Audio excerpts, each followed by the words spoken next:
masjid yang berkat ini seterusnya muslim-muslimat, ibu bapa yang dirahmati Allah sekalian. Pertamanya saya memohon maaf kerana terlewat baru sampai di sana terganggu Darul Iman dan terus datang ke sini. Ala kulli hal, saya diminta membahaskan tajuk khusus pada hari ini berkenaan dengan hijratul Nabi sallallahu alaihi wasallam. Para hadirin hadirat yang dirahmati Allah sekalian, pertamanya telah menjadi kelaziman di dalam negara kita ini khususnya dan di Nusantara ini pada umumnya, setiap kali tibanya bulan Muharram macam sekarang, kita akan selalu dengar orang ceramah tentang makna hijrah. Di masjid ataupun di surau, di TV ataupun di radio, orang ceramah Isra dan Mi'raj. Terkadang kita sendiri pun dijemput beri ceramah tajuk hijrah sempena bulan Muharram ini. Walaupun seperti yang kita sudah maklum, pada bulan ini tidaknya berlaku hijratun Nabi sallallahu alaihi wasallam. Sebaliknya Nabi kita hijrah ialah pada bulan Rabiul Awal. Rabiul Awal atau lebih tepat lagi 1 Rabiul Awal, harinya Isnin, waktunya malam, Nabi keluar daripada Mekah dalam keadaan menangis bersama dengan mertuanya Abu Bakar. Begitu juga dengan Amir bin Furaihah, budak yang kerja jaga kerenakan Abu Bakar, beserta dengan seorang pemandu yang menunjuk jalan sampai ke Yathrib, nama lama bagi Madinah, iaitulah Abdullah ibn Uraiqid, yang akhirnya setengah riwayat kata dia memeluk Islam. 1 Rabiul Awal lah yang tarikhnya Nabi keluar dari Mekah. Walaupun 27 Safar Nabi keluar dari rumah dan kemudian berlindung 3 hari 3 malam di Gua Thawr, tetapi 1 Rabiul Awal, hari Isnin, waktunya malam, adalah waktu yang Nabi keluar dari tanah Mekah dengan keadaan menangisnya Nabi kerana sayang sangat ke kota kelahirannya itu. Sebab itu kata syurahul hadis, antara sunnah yang Nabi tunjuk dalam peristiwa hijrah ini ialah sayang kepada kampung halaman kita merupakan salah satu sunnah Nabi sallallahu alaihi wasallam. Begitu juga dengan sunnah Nabi, iaitulah berjalannya Nabi bila meninggalkan Mekah pada waktunya malam, yang akan kita bahaskan sekejap lagi. Cumanya hadirin hadirat sekalian, jangan sekali-kali kita menyangka bahawa hijrah Nabi ke Madinah itu adalah hijrah pertama yang berlaku kepada umat Islam. Bukan. Adapun hijrah pertama yang berlaku kepada umat Islam ialah ketika umurnya Nabi kita 46 tahun. Maknanya tuan, kita tahu Nabi dilantik menjadi Rasul. Tidak semua Nabi itu Rasul, tetapi Rasul itu sudah tentunya Nabi. Kata ulama' tauhid, bila bahas tentang Nabi-Nabi dan Rasul-Rasul, dianggarkan seramai 124,000 orang Nabi-Nabi yang diutuskan oleh Allah, sehingga Allah menyebut dalam Al-Quran, man lam naqsus alaika, sebahagian besarnya kami tidak cerita kepada kamu. Tetapi tidak semuanya 124,000 orang itu Rasul, walaupun mereka Nabi, kerana Rasul itu maksudnya diperintahkan menyampaikan wahyunya Allah. Adapun Nabi An-Nabi, jangan lupa maksudnya man naba'u lahu, seseorang yang diberi berita oleh Allah Subhanahu wa ta'ala, sekalipun tidak perlu disampaikan kepada umatnya. Jadi Nabi kita ni tuan dilantik menjadi Rasul, setengah riwayat kata 39 tahun 6 bulan umurnya, walaupun kita pakai genap 40 tahun. Dan awalnya penyebaran agama Islam kita telah maklum bahawa secara diam-diam selama 3 tahun, daripada umur Nabi 40 sampai 43 Nabi sebar agama secara diam-diam, sehinggalah turun ayat Al-Quran daripada surah Asy-Syu'ara. Apa kata Allah? Wa anzir ashiratakal aqrabin, berilah peringatan ini kepada kaum kerabat. Dan kaum kerabat Nabi ni ramai. Sebab tu dalam hijrah ini tuan, kita belajar bila Nabi tinggalkan Mekah dalam keadaan menangis, bermula 1 Rabiul Awal, 8 hari 8 malam Nabi berjalan sampai di Quba 8 Rabiul Awal. Khilaf di kalangan ulama berapa hari Nabi duduk di Quba. Kesepakatan yang ramai ialah 4 hari 4 malam. Menggenapkan dia menjadikan 12 Rabiul Awal hari Jumaat. Baru Nabi masuk ke Yathrib, nama lama bagi Madinatul Munawwarah, disebut oleh ahli sirah diiringi oleh kabilah Bani An-Najjar. Siapa kabilah Bani An-Najjar? Ahli keluarga Nabi.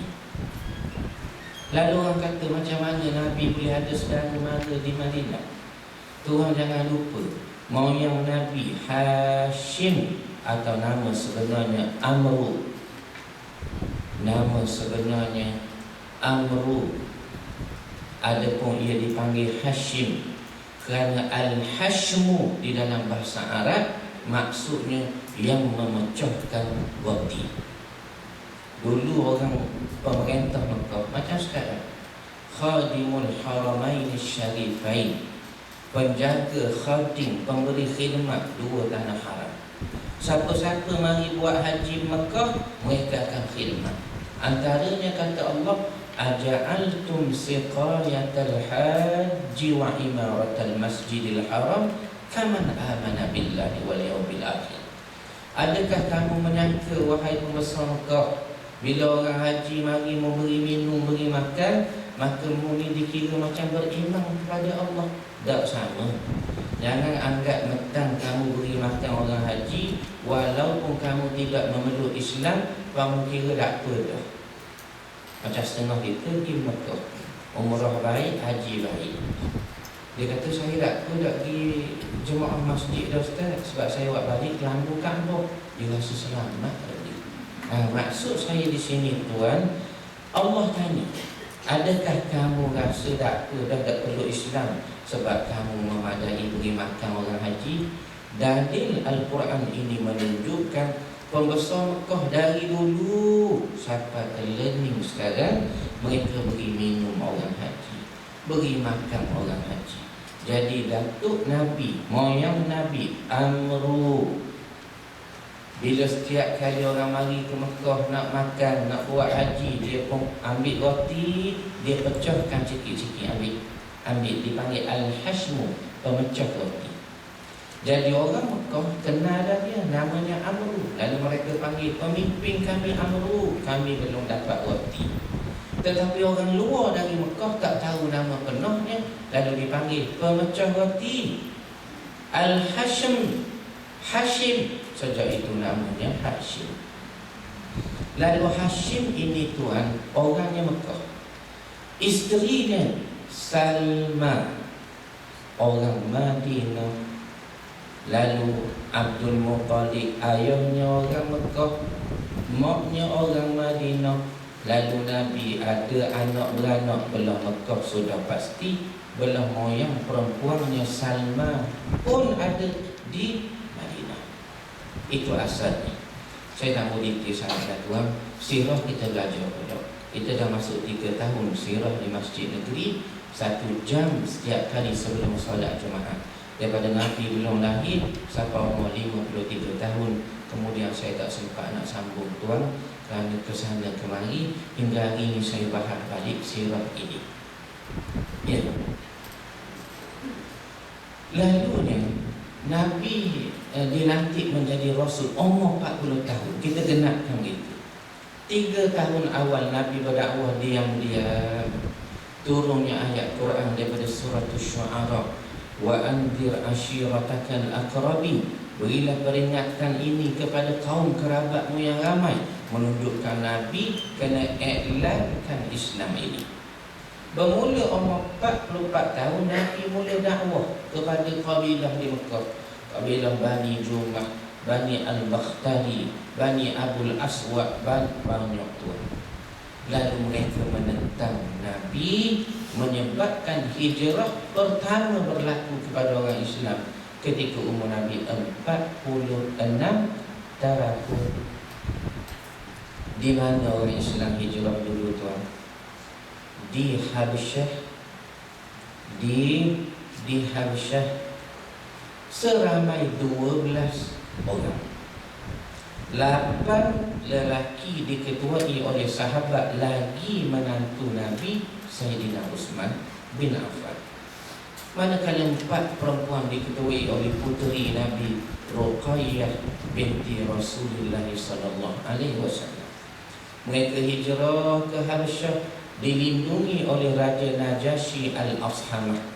Sebab itu tuan, peristiwa Raja Najasyi ini dia sanggup lindung orang Islam waktu susah dulu. Umur Nabi 46 tahun dulu. Tahun ke-6 Nabi jadi Nabi. Nabi kenang sangat jasanya Raja Najasyi Al-Ashamah, sehingga Ahlu Sirah sebut pada tahun 9 Hijrah bila sampai berita kepada Nabi Raja Najasyi wafat, baginda menangis lalu solat ghaib kepada itu. Solat jenazah ghaib. Nabi bersolat di hati Nabi akan jasanya Raja Najasyi. Inilah kali pertama umat Islam hijrah. 12 orang, 8 lelaki, 4 perempuan ke Habsyah pada umur Nabi 46 tahun. Tuan, orang Islam pada asasnya tak faham.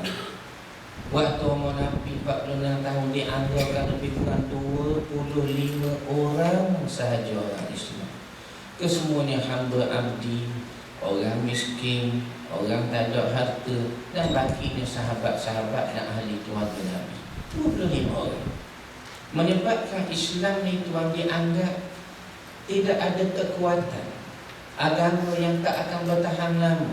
Sebab itu Suraqah bin Malik Al-Juhshun, kita cerita sirah ni tuan, saya akan lompat sikit, lompat situ, biar selesai gitu saja.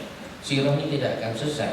Tapi tajuk hari ini hijrah, ibrah melalui peristiwa hijrah. Saya akan lompat-lompat itu, tuan akan dapatlah kerangka dia lebih kurang. Sebab itu Suraqah bin Malik Al-Juhshun, dia kata waktu hari aku bunuh Muhammad, setelah 3 hari 3 malam ia bersembunyi di dalam gua Thawr, aku dengar orang kata aku jumpa Muhammad di sana, lalu aku berlari ke sana. Ketika itu Nabi pernah kata kepada aku, akhirnya Suraqah masuk Islam hari yang sama. Nabi kata, Suraqah, sebab apa mu ni benci sangat ke Islam? Ke sebab kami ni orang-orang miskin sahaja masuk Islam? Ataupun hamba abdi sahajalah yang memeluk Islam sekarang? Kalaulah kerana itu Suraqah, maka Nabi sebut kata surahul hadith, termasuk Nabi berdoa sekalipun. Apa dia? Kalau umurmu panjang Suraqah, makna Nabi doa mudah-mudahan panjang umur Suraqah. Kalau panjang umurmu Suraqah, mu akan tengok Islam memerintah dunia, bahkan Kaisar dan Rom akan jatuh di tangan Islam. Kata Suraqah, aku pun pelik macam mana aku boleh percaya kepada Nabi hari itu. Padahal aku tengok orang Islam 25 orang. Orang yang miskin, tertawan, hamba abdi. Tetapi kerana sifat sidiknya Nabi ni, aku percaya dan aku memeluk Islam. Dalam peristiwa awalnya hijrah. Lalu fahamlah kita tuan, hijrah tidak berlaku dalam Muharram. Hijrah ini bukan hijrah pertama umat Islam. Sebaliknya hijrah pertama adalah 12 orang diarahkan oleh Nabi untuk hijrah ke Habasyah ketika umur Nabi 46 tahun. Lalu hijrah yang kita sebut hari ini ialah hijrah yang berlaku ketika umur Nabi 53 tahun.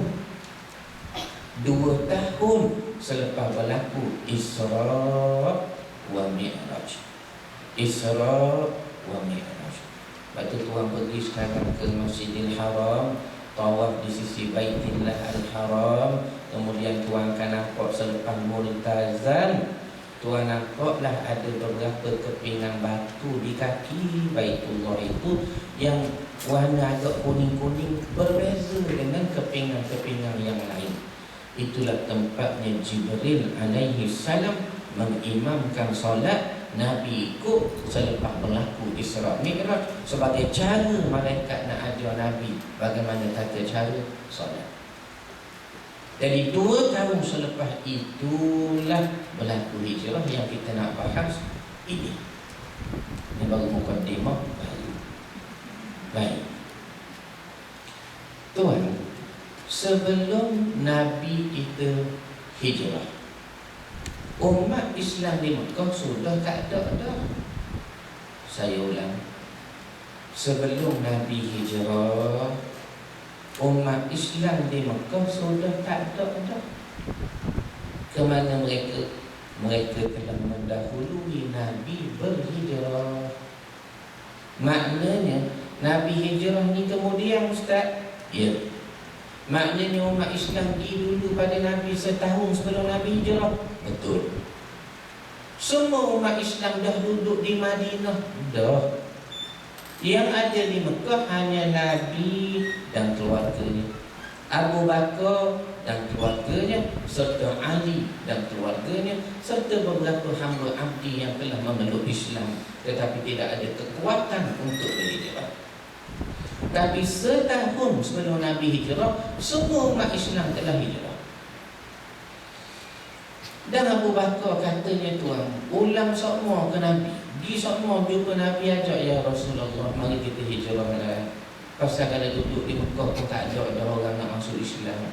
Orang Islam di Mekah ni tinggal hamba abdi saja Rasulullah. Kalau harap ke orang-orang pembesar ni tak ada dah nak masuk Islam. Maka Nabi kata sabar sehingga turunnya wahyu. Sebab itu peristiwa ini disebut dalam sirah. Abu Bakar mengambil 2 ekor unta, direret ke depan Nabi, lalu dia kata, mari kita hijrah Rasulullah. Nabi kata, tunggu wahyu. Lalu Abu Bakar pulang, mengheret balik untanya, lalu diikat di sebatang pohon dan diberi makan daun-daun yang kering dan gugur selama 4 bulan. Itu disebut dalam sirah. Maknanya kalau berlakunya hijrah ketika bulannya Safar, kita mengundur 4 bulan. Safar, Muharram, Zulhijjah, Zulqa'dah. Bulan Zulqa'dah itulah Abu Bakar mari dah bawa untuk depan Nabi. Tuan, sedikit info tambahan.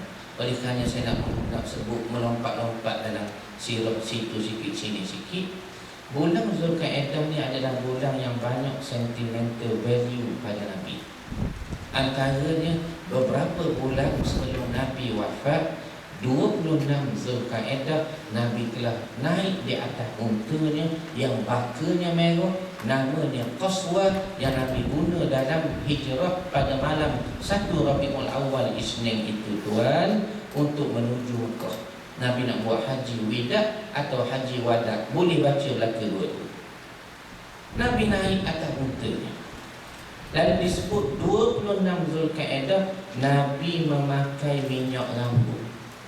Pakai minyak rambut banyak di kepalanya, sehingga kata ahli sirah berminyak dahi Nabi. Mana banyak? Itu dibahas oleh fuqaha. sebelum kita memakai ihram, sebelum sampai di miqat, maka boleh kita berwangi-wangian. Kalau perbuatan Nabi, maka Nabi pakai minyak rambut banyak, kemas, kerana nak dibuat haji. Lalu Nabi naik di atas tunggangannya yang terbaik, seekor unta, bakanya merah yang Nabi guna dalam hijrahnya Nabi itu. Namanya Nabi beri sebagai Al-Qaswa, memberi faham kepada kita tuan, antara sunnah Nabi lain, sunnah Nabi yang lain, kalau kita bela binatang, berikanlah nama. Nabi beri nama Qaswa. Tuan bela binatang, beri nama. Nak ingat ke sirah Nabi, Ustaz, saya bela burung, Ustaz, burung lepas lah, tak salah bela pasal dia ni terbang. Saya bela kucing buat, ya, beri nama Qaswa. Ustaz, saya bela iguana, beri nama Qaswa. Ustaz, bolehkah saya jumpa Ustaz selepas ni? Boleh Haji. Ada apa Haji? Saya bela toyo Ustaz. Astagfirullah.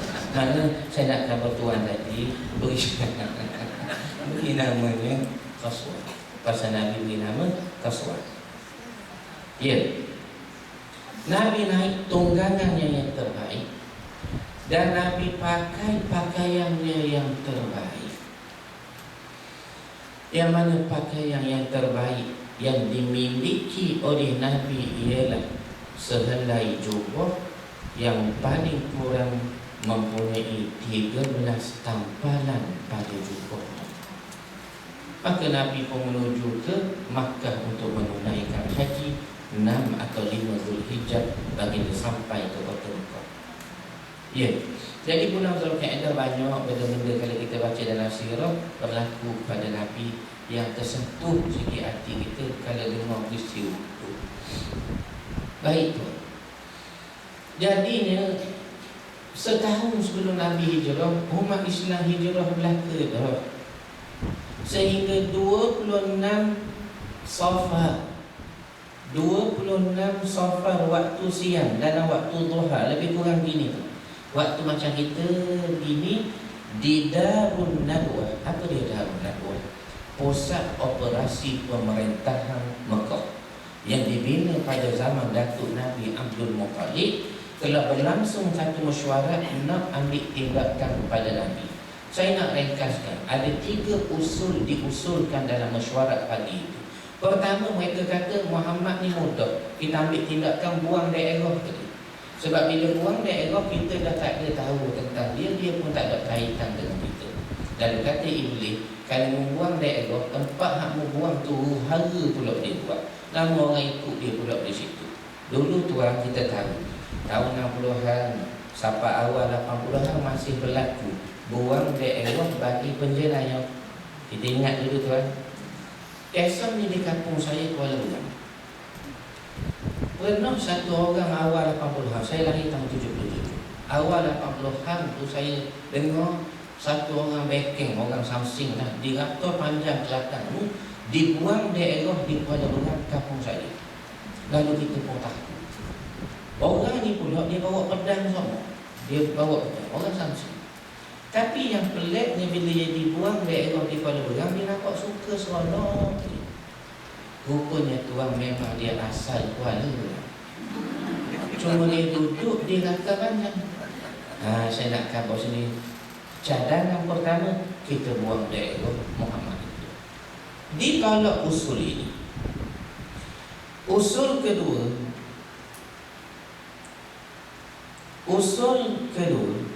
ialah suruh penjara Nabi. Dia kata kita penjara Muhammad sampai mati dalam penjara. Sebab dia kata kita bukan tak rajin penjara orang, rajin tak. Siapa? Az-Zuhair. Siapa? An-Nabirah. Ni 2 penyair besar di Jazirah Arab. Kerana syairnya menentang kerajaan, maka dipenjara sampai mati. Az-Zuhair, An-Nabirah. Ni kita baca dalam Nusus wal Adab, masih ada lagi sejarah syair dia ni. Lalu kata Iblis, kalau mau penjara dah mati, kawan dia mari bebas dia. Lalu Abu Jahal usulkan kita bunuh sahaja. Bagaimana cara bunuh? Dengan cara serentak. Setiap pedang dia letak racun. Saya tak nak detailkan, untuk tuan-tuan baca pula. Baik. Lalu habis sahaja mesyuarat itu, Jibril turun cerita pada Nabi apa keputusan mesyuarat. Bila diketahui Nabi, maka fahamlah Nabi baginda dibenarkan hijrah hari itu. Waktu itu juga Nabi tutup kepala menuju ke rumah Abu Bakar ketika matahari terik di atas kepala. Tuan, kita baca dalam Syama'ilul Tirmizi, syarah ni, ke dalam matan dia, dalam syarah ni, apa disebut oleh ahlul hadis, Nabi kita ni antaranya dia tak jalan di dalam terik matahari. Nabi tak jalan. Nabi tidak jalan di bawah terik matahari. Sebab tu orang tua dulu besar, betul. Orang tua-tua dulu ni betul tuan. Cuma dia tak ada sebut ni kita ni hadis tu. Tapi dia khabar betul lah. Apa dia? Jangan jalan bawah tengah hari. Jangan jalan kena tolak. Jangan pagi biar pagi. Jangan sampai matahari tegak. Betul orang tua. Tapi Nabi berjalan juga, menyebabkan Asma binti Abu Bakar ketika itu dia mengandung. Dia hijrah dalam keadaan mengandung. Dalam keadaan mengandung. Sehingga Nabi tahnik anaknya di Madinah. Ini kita cerita lain kali. Banyaklah kali ni, biarlah. Baik. Kemudian Asma tengok ikut tingkat, dia nampak, dia kata macam Nabi dia berjalan. Pasal Asma tenang. Nabi kita ni tuan, dia berjalan setengah hadis kata tidak terlalu laju, tidak terlalu slow. Satu hadis kata lajunya Nabi berjalan sehingga tak ada orang boleh pintas Nabi. Dua. Ada hadis kata Nabi berjalan seakan-akan macam nak turun dari tempat yang tinggi.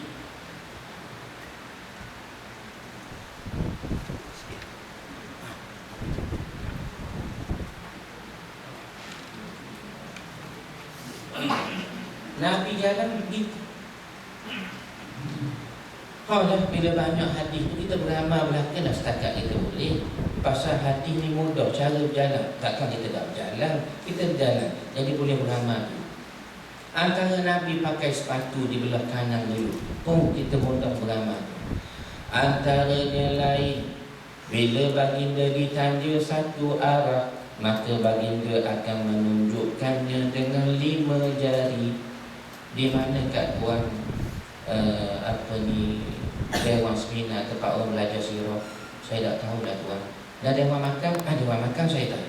Dia pun tunjuk. Tunjuk 5 jari. Nabi tunjuk di sana tuan. Silakan tuan 5 jari. Orang kita bertuah, tunjuk dengan mulut je. Bertuah kan 5 jari. Tu dikatakan tuan, antara sunnah mudah kita nak amal. Selepas keluar daripada ni, tuan boleh beramal. Dan baginda bila dipanggil orang, baginda akan berpaling seluruh tubuh. Ya Muhammad,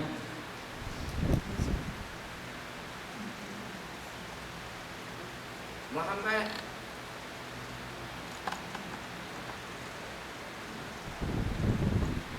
Nabi paling seluruh tubuh. InsyaAllah bolehlah kita buat ayat, mudah-mudahan ya. Saya tak mahu sebut yang payah-payah ada lagi. Antaranya disebut dada Nabi lebih tinggi dari perutnya. Minta maaf. Ini payah itu nak buat. Tapi disebut ini sunnah Nabi dan menunjuk Nabi senang jalan jaga. Tapi payah. Saya beritahu pada jemaah masjid, mana-mana tempat saya mengajar, saya kata malam ni kalau jemput ustaz, apa dah akak buah, tak boleh makan buah. Dia kata sebab ustaz mari jauh, kita buat kuih nasi, kuih buku, kuih tambah. Jadi ustaz tu sampai tak sehat. Mulai hari ini, tiap-tiap malam kuliah, berilah buah. Dia makan buah ustaz. Dia makan apa, minum air zam-zam, kurma sudah dah ustaz. Ustaz pula tanya, ni dia tanya pula. Itu antara sunnahnya Nabi. Lalu Nabi berjalan tengah hari, menyebabkan Asma kata, macam Rasulullah saja ni.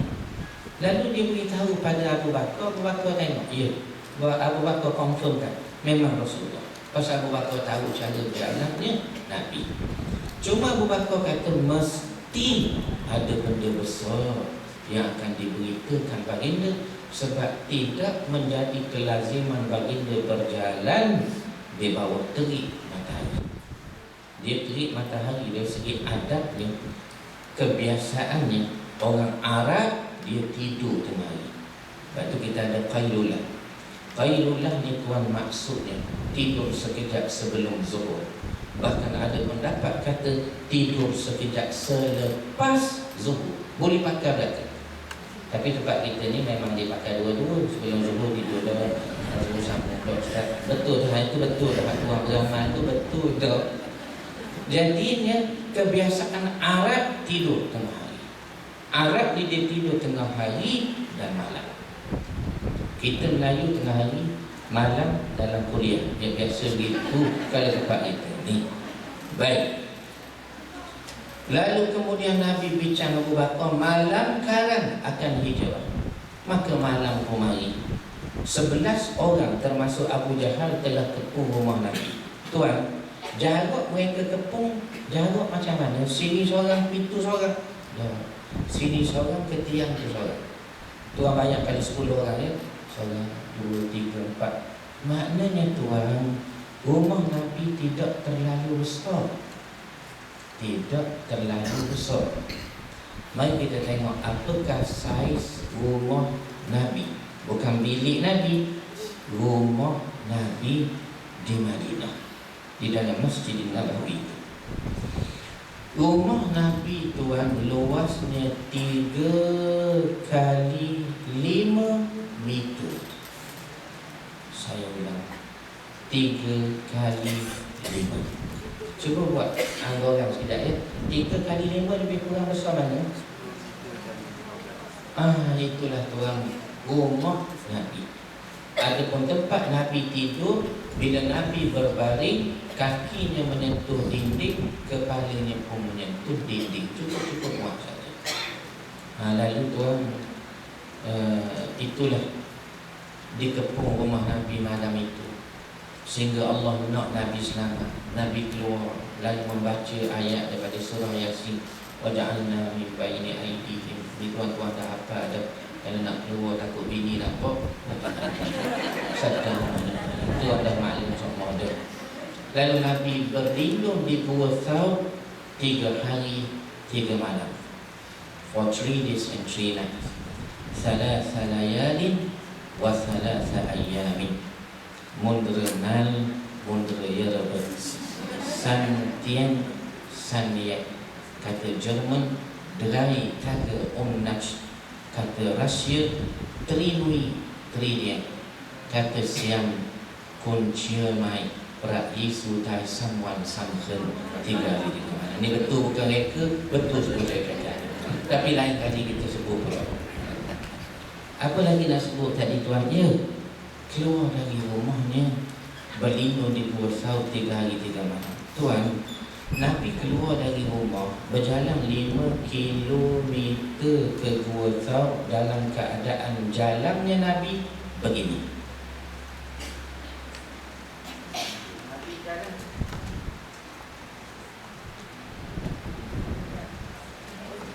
baru kaki.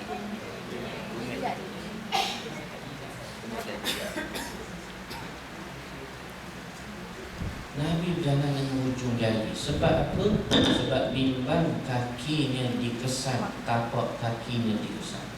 Tuan tanya lagi, budak-budak sekarang cerdik. Dia nak tanya, takkan di padang pasir kalau orang Arab tengok boleh tahu tapak kaki siapa Ustaz? Jangan main-main tuan. Ada sekumpulan Arab Badui pada zaman dulu, mereka dipanggil Ahlul Qiyafah. Ahlul Qiyafah adalah pakar mengesan tapak kaki manusia di padang pasir. Dia tengok tapak kaki, dia tahu ini tapak kaki Abu Bakar. Mereka tahu. Ini kepandaian mereka itu. Kita tuan, contoh kita lah tuan, kalau sembahyang masjid, surah kat rumah kita, bukan ramai sangat surah kita pun 3 orang je. Tok Imam, Tok Izzah, Tok Syia, bukan ramai. Ambil sembahyang basuh tapak kaki, nampak tangga basuh. Kita kata tapak kaki tak iman ke? Imam kata tak, saya ambil semayang di rumah. Oh ini tapak kaki tu bila kot. Tanya tu bila. Tu bila ke tapak kaki ni? Bukan, saya memang semayang ambil di rumah juga. Sudah. Kemana Jumaat keliru kita malam ni? Takut lalu kita tu. Anak kabarnya apa dia? Kita pun tak tahu. Tapi kepandaian ahlul qiyafah menyebabkan Nabi ikhtiar berjalan dengan ujung jari. Ini disebut oleh para ahli sirah dalam sirah klasik. Kita gabung tu sirah Ibn Hisham klasik dengan Ar-Rahiqul Makhtum yang moden. Lalu Nabi berlindung dalam gua Thawr selama 3 hari 3 malam. Al-Quran merakamkan mereka di dalam gua ini sebagaimana kata Allah dalam surah Taubah, idhuma fil ghari idh yaqulu li sahibihi la tahzan innallaha ma'ana. Ingatlah ketika mereka berdua di dalam gua, lalu Nabi kata kepada sahabatnya, la tahzan innallaha ma'ana. Jangan takut, Allah ada dengan kita. Inilah kemuncak keimanan manusia, bila dia boleh rasakan Allah ada bersamanya. Kerana Allah sebut innallaha ma'ana, kerana Allah sebut wa nahnu aqrabu ilaihi min hablil warid, kami lebih dekat dengannya lebih daripada orang tengkuknya sendiri. Allah Akbar. Maknanya kemuncak keimanan tuan, kalau kita boleh yakin Allah selalu bersama kita. Ini yang dibahas dalam disiplin ilmu tasawuf, dipanggil musyahadah. Macam apa Tuhan? Muraqabah, macam terasa dipantau Tuhan. Dan bila Nabi duduk dalam gua itu, tuan, nasihat Abu Bakar, pernah Buya Hamka Haji Abdul Malik Karim Amrullah Hamka menyebut dalam tausiahnya, inilah kemuncak musyahadah. Maknanya macam apa tu? Sehingga hilang ketakutan, timbul keberanian, kerana ada zat yang maha gagah bersama orang-orang yang benar. Baik itu kata Hamka lagi, orang yang mencapai tahap ini adalah orang yang celek mata batinnya.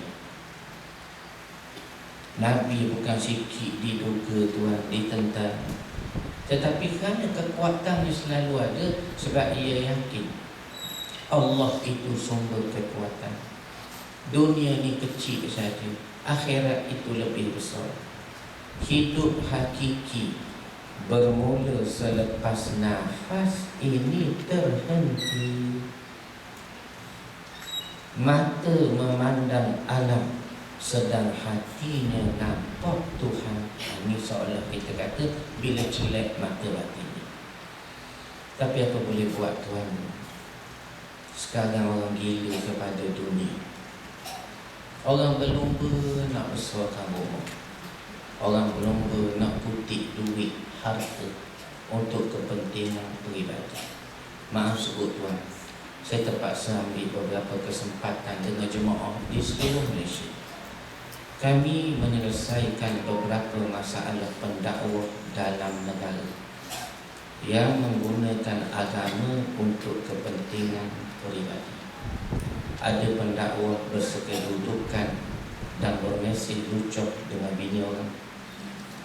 Ada yang minta derma setiap minggu, padahal masuk saham, masuk forex, labu harta untuk simpan pribadi. Dia gini tuan, saya nak tolong pesan ke tuan-tuan, tolonglah dengar. Tuan tak nak dengar sirah dapur, sebab tuan boleh baca. Tuan dengarlah pengalaman saya 10 tahun penyelidik akidah. Sebelum sekarang saya berpindah sebagai tugas-tugas khas dan penyelidikan di Jabatan Pejabat Mufti Wilayah tersebut. Saya bercakap atas kapasiti pengalaman saya. Tuan tolong, kalau nak cari guru, cari guru yang berilmu. Jangan cari kaki ceramah. Tuan boleh beza dah orang berceramah dengan orang berilmu.